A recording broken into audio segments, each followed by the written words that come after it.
Welcome to PACTV Community News. I'm Maureen Boyle. And I'm Julie Thompson.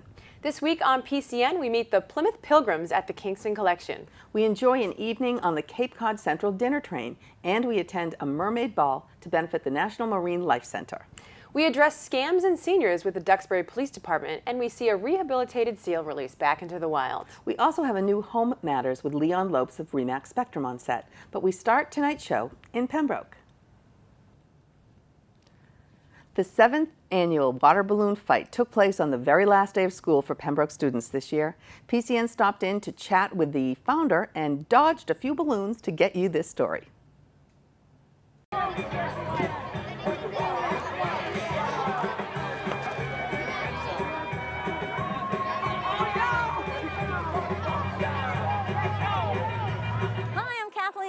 I'm the chairperson for Pembroke's largest water balloon fight, and back in 2012 we had Pembroke's 300th anniversary, and one of the events that I came up with was like, let's do a water balloon fight, and it was very successful. We had about 100 kids, they had a blast.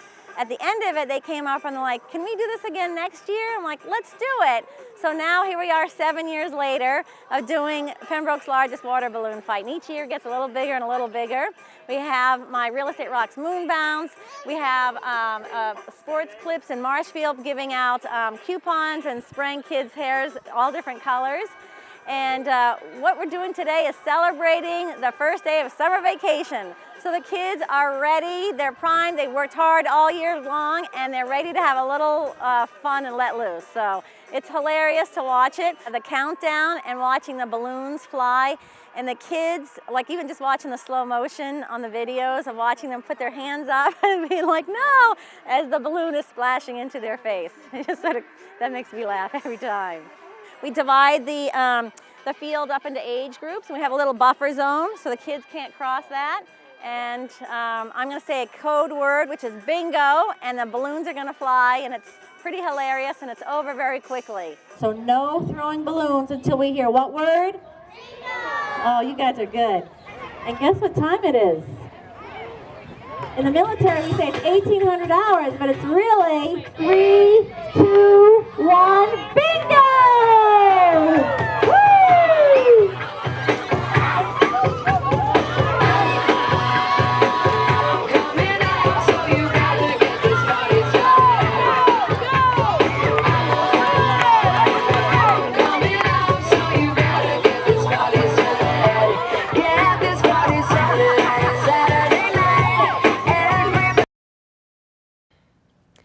To show that they're more than just a collegiate summer league baseball team, the GM of the Plymouth Pilgrims held a meet and greet with the ball players at the Kingston Collection. We spoke with this young executive and former player to get an idea of where he sees his team going in the future. We have an event with Kingston Collection where we're having a meet and greet we have 8 of our players coming in they travel in from all around the country to kind of promote the team, let them know what we're about and where they're from, what they're doing, and just try to meet and get involved with the community. I'm a local kid, I'm from Pembroke. I went to Pembroke High School, graduated in 2011, went down and played at Eckerd College in Florida. In 2015, I was invited to play for the Plymouth Pilgrims, where I had probably the best summer of my life, best experience, met guys who I still talk to this day, and some who are playing professional baseball. And last year, my father and I were offered the opportunity to help run the team and help manage the team, and we've kind of taken it and run with it, and it's been a great experience, great opportunity. We got involved with the Kingston Collection this year for the first time. Lindsay Hurley, she helps run the Kingston Collection. We worked with her to try to involve the kids. The kids are what we want to become role models to these kids, so our players think if we can get out, get involved with the community, bring the kids to our games, kind of help the community, help kids stay off the streets and at the ball field, because we play 4 or 5 nights a week at home, so it'll help that. We bring in kids from all over the country. We have kids from 15 different states, including Alaska, California, Florida, Ohio, from all over. We do the recruiting throughout the winter, myself and our coaching staff, and we try to bring in the best people that can compete and kind of showcase their talent to professional scouts throughout the summer. When these kids will come to the game, they say, oh, I have that kid's autograph, I have this kid's autograph, so they can show their friends, show their family that when they come to our game, they can watch these kids who they have a picture with and have an autograph from, and kind of watch them perform at a big stage. When kids and parents come out today, I want them to realize we're not just a baseball team. We're someone that does a lot for the community, someone that volunteers this time, someone that reads the local reading program, someone that does a lot of things that not just a normal baseball team will do. I want to help impact the community, impact the whole Plymouth County, and hope that these kids can be role models to the youth of this community. Second baseman number 17, Nick Carderi. The Cape Cod Central Railroad offers unique experiences for everyone, from excursion trips to seasonal trips to brunch and dinner trains, and each ride on the Cape Cod Central Railroad offers stunning views and insight on historic Cape Cod. PCN headed to Hyannis to experience the Cape Cod Dinner Train.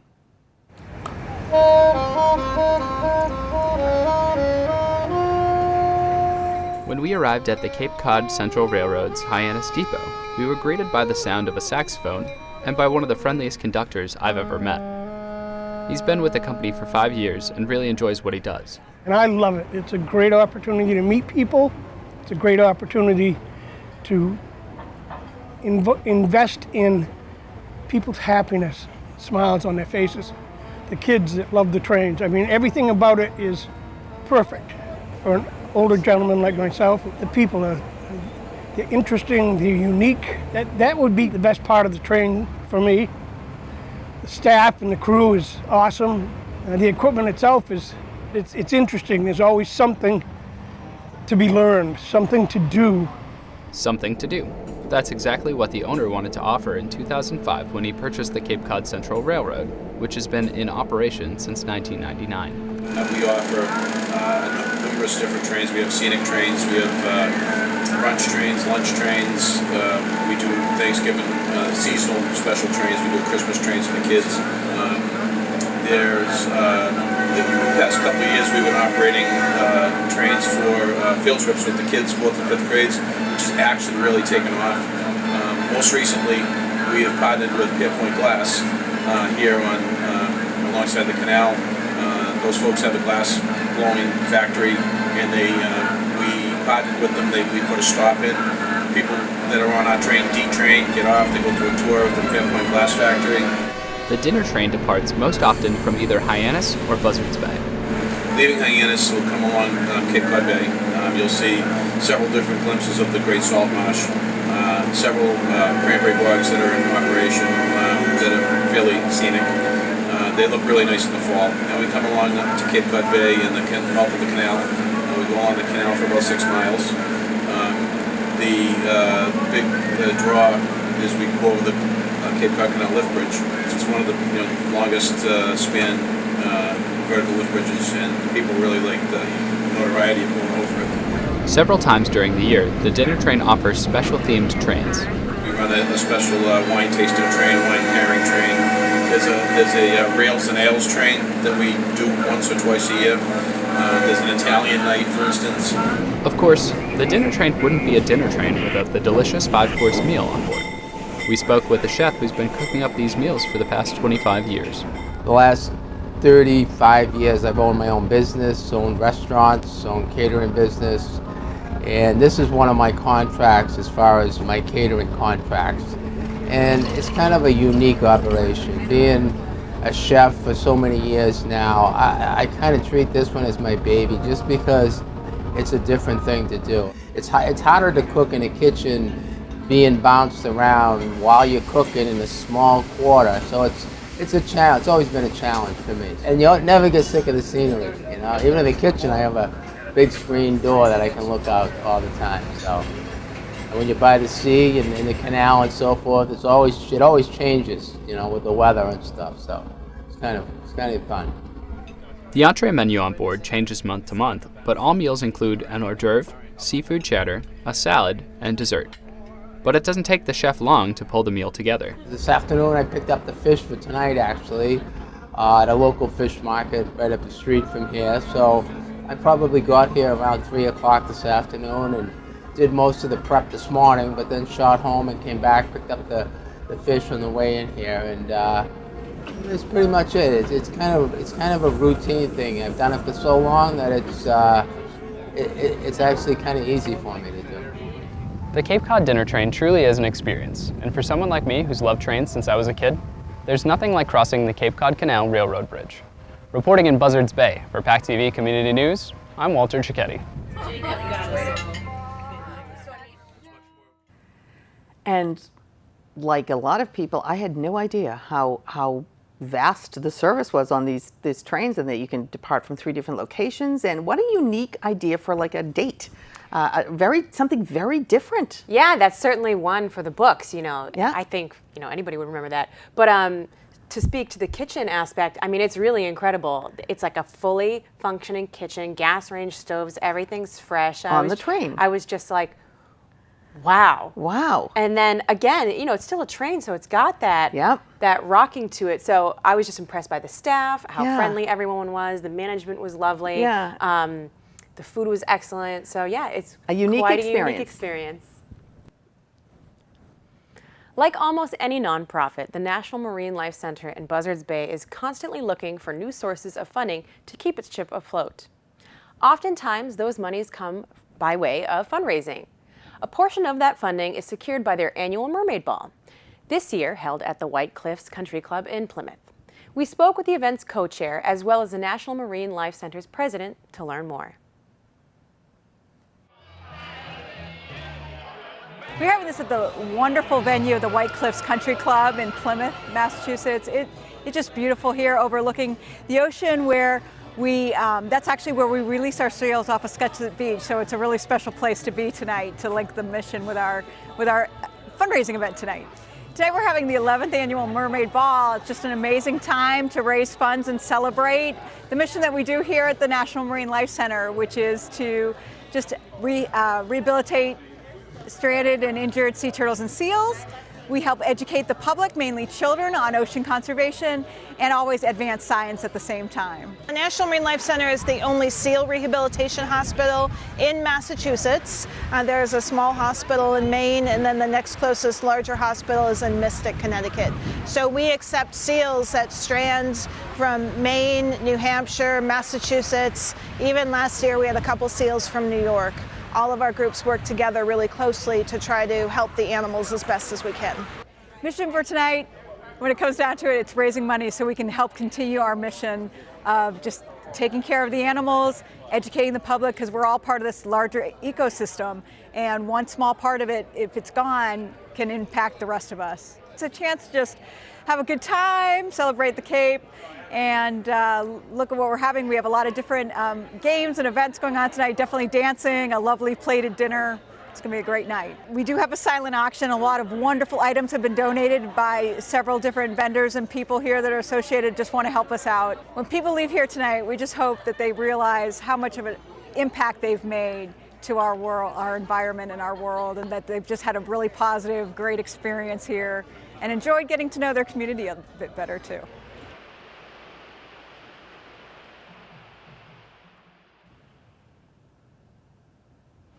The elderly population is a target for financial scams on the phone and in the mail. The Duxbury Senior Center held a presentation to help explain what to look out for when it comes to avoiding being a financial scam victim. We stopped in to pass along some very important tips.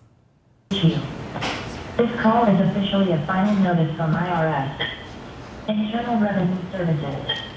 The reason of this call is... Today is the presentation is elder abuse, financial abuse exploitation, and essentially it's a program to sort of alert some folks, both our elderly population and hopefully some caretakers that may be attending to the some of these scams and frauds that are going out there that specifically that are targeting our elderly population. Part of this training today was going to be bring to light some of the more frequent and scams that are out there, the scams that we're seeing in law enforcement, and we're hoping to bring to attention to the potential victims so that they know when they get these phone calls, these emails, that they are in fact a scam. Information that people will gain today will help them to be safe.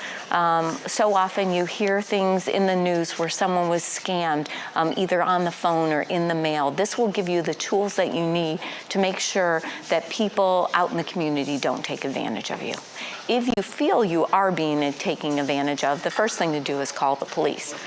We are also an important resource at the Senior Center. We can provide reporting to Old Colony Elder Services in areas of financial abuse and exploitation. The thing is, if you're concerned that something might not be the right thing, call, check. The IRS is not going to call and ask you for money. And if you have a question about it, double check. Ask a family member or a friend for assistance. You can always call the police department or the senior center for help.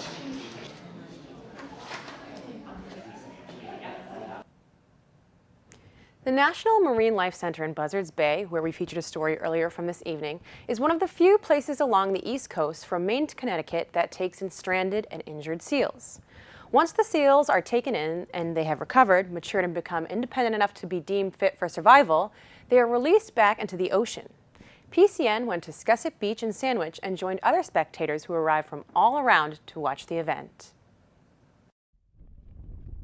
Volunteers and interns from the National Marine Life Center stood outside of the entryway to Scusset Beach while men, women, and children arrived in droves, as if there were a free concert going on. When this truck arrived with its precious cargo on board, it became clear what the fuss was all about. These 3 seals were set to make the long voyage home. Earlier in 2018, we were at the National Marine Life Center in Buzzards Bay when they were admitting and feeding some abandoned seal pups. Now we're getting a first-hand look at the process of releasing some older seals that were taken in for being sick or injured, now that they've been nursed back to health and deemed fit for the wild. As the crowd grew, forming a horseshoe shape around a swath of beach reserved for the soon-to-be freed seals, this event began to feel more like waiting for a fireworks display than a seal release. For the National Marine Life Center, releasing seals is absolutely our fireworks. It's our reason for being. We like to take these animals when they're sick and injured, do our best to rehabilitate them, get them well, and then put them back out into the ocean so that they can be wild seals. Getting them to the beach and into the water is a multi-tiered process, the most difficult being putting them in the truck back in Buzzards Bay. Once here at the beach in Sandwich, volunteers hoist the crates and deliver each gray seal to roughly 30 feet from the shoreline. From left to right facing the ocean were Ellis, a female rescued from Duxbury who had suffered from skin disease and alopecia. In the middle was Millie, another female who was a rescue from Gloucester, suffering from severe shark bite injury. And on the right was Saugus, or Gus, the one male out of the group who was rescued from Revere, suffering from pneumonia. If getting the seals to the beach was a challenge, allowing them to find their way to the water on their own accord proved to be an almost bigger one. Luckily, there were plenty of volunteers on hand to direct and block. We have these special shields, if you will. We call them herding boards or crowder boards because they allow us to kind of maneuver the animal around on the beach. They allow us to direct the animal in the right direction. They protect the crowd. The seals have big teeth, and when they're scared, they're not afraid to use them. And so these crowder boards allow us to protect the animal from us and protect us from the animal. With an event like this one, the end game is to make sure that all of the seals get back into the water, regardless of how long it takes. And without the help of the interns and volunteers, none of this happens. These animals require at least a tremendous amount of care, hundreds and hundreds of hours. And so having interns come in from all over the country, having volunteers come in from all walks of life and volunteer their time and donate their time to help these wonderful animals get back into the wild is really heartwarming and allows us to accomplish our mission. Reporting from Scusset Beach, on the mainland side of Sandwich, I'm Brian Sullivan for PCN.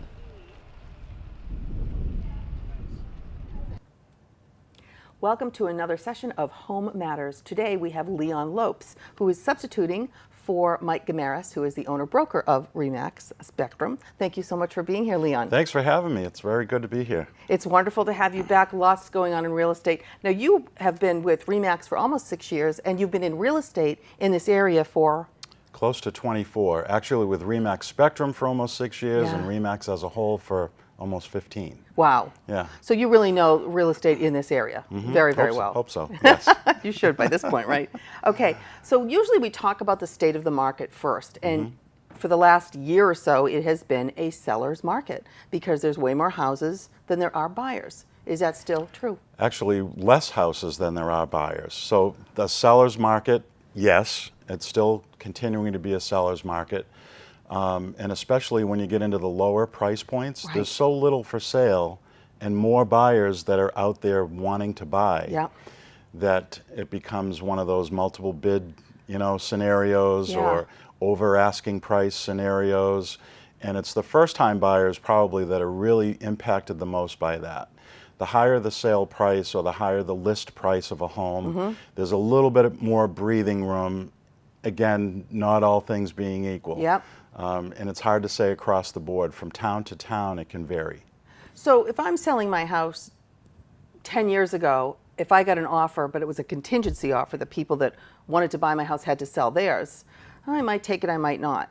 At this point, you don't even have to look at those buyers, right? Right. If I'm a seller, I'm like, nope, I just want people with cash, who have nothing to sell, that they can close right away. Yeah, and that's really a struggle for some of these buyers right now. You know, they're really putting their best foot forward right when they make an offer and not fooling around, putting out their best price, and then still getting the phone call that they were not the ones whose offers were selected. Yeah. So it's tough, and you know, most buyers have to get a mortgage. You know, the cash buyers are few and far between, but certainly they get the attention of the sellers the most. Oh, obviously, right. Yep. Now, days on the market, I mean, usually 30, 60, 90 days was common. How often, how many days on the market is standard right now for a house? Yeah, so, you know, for me, I always try to tell my clients, both buyers and sellers, that you can't say always and you can't say never. Yep. Especially in real estate. So there are some homes that for whatever reason, maybe they're on the corner of a busy street, maybe they need a lot of fixing up, maybe they're overpriced. Some of those homes don't sell right away.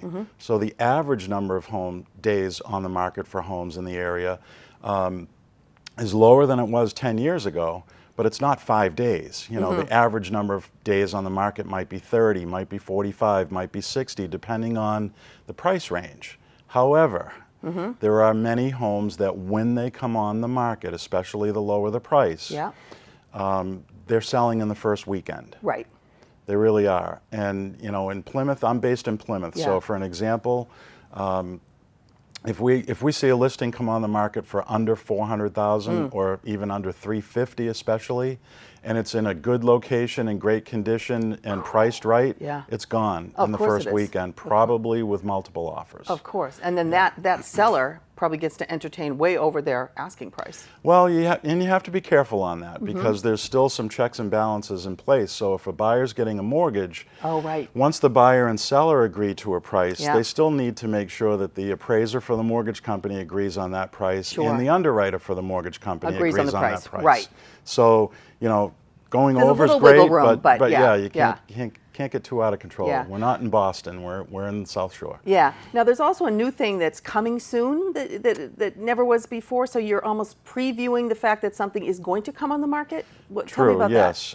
So let's say that you're a homeowner and you're thinking, you know, I've got a few more things to do, I'm decluttering, I want to paint one room, I'll be ready to put the house on the market live in 2 weeks. Okay.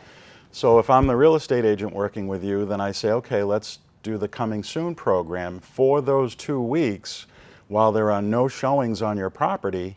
We're going to start marketing your property. We're going to get it out into the Coming Soon website. We're going to post it on Facebook. We're going to let other agents know that it's coming. We're going to put a sign out front that says Coming Soon. Right. So a lot of drive-bys. So there's a process to do that the right way, and that means no showings until the live date, or no showings until the open house date that's been established with the seller. So again, just getting the word out, but buyers seem to appreciate it and are responding to that. Now, you did some due diligence homework knowing that we cover the 4 towns of Duxbury, Kingston, Pembroke, and Plymouth. Any specific fun facts about real estate in those 4 towns that you'd like to share? Well, sure. If we look at Duxbury, for example, I just printed this list, so let's use approximate. This is mid-July, 81 homes for sale in the town of Duxbury from the lowest price to the highest price versus 70 last year. That's an increase in the inventory a little bit, but as most of us know, in Duxbury, it's more of an affluent community. Prices are higher. So of those 81 homes for sale, 70 of them are priced higher than $500,000. Okay, so that limits the pool of people that can purchase it. So that's one fact for Duxbury. Okay. In Kingston, there's 43 homes for sale right now, and last year there were 50. So the inventory is a little bit less in Kingston. The days on the market's a little bit less. Average days, 76 versus 98 last year.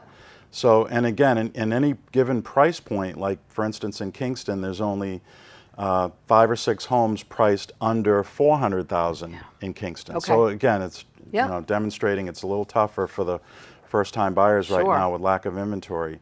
In Pembroke, inventory for sale is pretty much exactly where it was last year. Prices in Pembroke are a little bit more affordable compared to Duxbury and Kingston, Yep. which is great. There's some new construction coming in Pembroke, but that's going to be a higher price Sure. for a larger home. Yep. And in Plymouth, what's interesting about Plymouth, it's the largest town geographically in the state, right? So we have a lot of homes for sale at any given time Absolutely. compared to the other towns. Absolutely. But still in Plymouth, we only have about 250 single-family homes for sale, from the lowest price to the highest price. That includes homes that might be listed at Pine Hills or Okay. Red Brook Yep. or some of the other newer communities in Sure. town. I've seen years where that number's been well over 500 homes for sale. Wow. So 250 is very low. Yeah, for Plymouth. For Plymouth, yep. Wow. So, and the final question in our last minute is about interest rates and how they affect the rates to getting a mortgage. Interest rates right now are certainly a little bit higher than the low. Yeah. The low for a 30-year mortgage a couple years back was around 3.5%. Which was incredible. Yeah, Incredible. Yeah. Today they're around 4.5 to 4 3/4, Yep. depending on your credit picture. Sure. In the eyes of the mortgage company. But still, that's a great rate. Sure it 4.5 is. to Sure 4 it is. 3/4 Yeah. is Yeah. great. And over the last few weeks, they've kind of been stable at that point. So hopefully, we won't see too much of an increase going through the second half of this year. Okay, not to do to mortgage rates, but because of tariffs and other things that are going on with goods coming into the country, we might see some increases because of the increase in the cost of the Yes. So production materials. Right. So new construction prices are going to go up, and part of that is because of the cost of the materials. Yeah. So yes. there's an awful lot of factors that go into effect when you're talking about the price of a house. Yep. Yeah. And it's your biggest investment always. It is. Yeah. And it's your biggest expense usually. Yeah. It is. A lot of care and maintenance goes Yeah. with owning a home. Well, until next time, we'll have more Home Matters. Thank you, Leon, very You're much. welcome. Thank you.